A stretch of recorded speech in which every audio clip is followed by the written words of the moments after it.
आधी अनेक वेळा वरिष्ठ नेत्यांच्या गाडीचं सारथ्य केलंय. संजय शिरसाट यांना पूर्ण घटनाक्रम माहिती नाही. ते शासकीय वाहन नव्हतं तर ते खासगी वाहन होतं, त्यामुळे त्याचं स्वागत करणं किंवा सारथ्य करणं यात मला काही गैर वाटत नाही, असं अनिकेत तटकर यांनी शिरसाटांना प्रत्युत्तर दिलेलं आहे.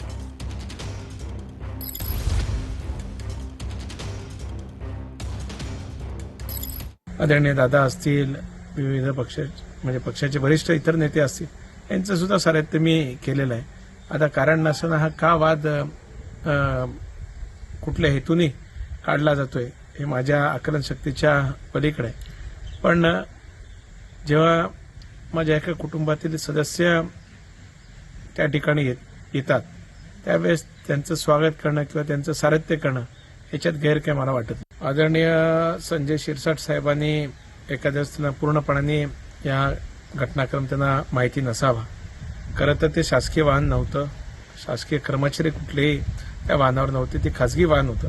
का की येणार म्हणून मी त्यांच्या कार्यालयाशी संपर्क करून आम्ही एक खासगी वाहन त्यांच्याकरता तिथे उपलब्ध केलेलं होतं. शासकीय वाहन असतं आणि मी ते गाडी चालवली असती तर जरूर त्या बाबतीतली टीका टिप्पणी होणं मी समजू शकलो असतो. पण खासगी वाहनावर चालक म्हणून बसणं ह्याच्यात काही गैर आहे असं मला वाटत नाही.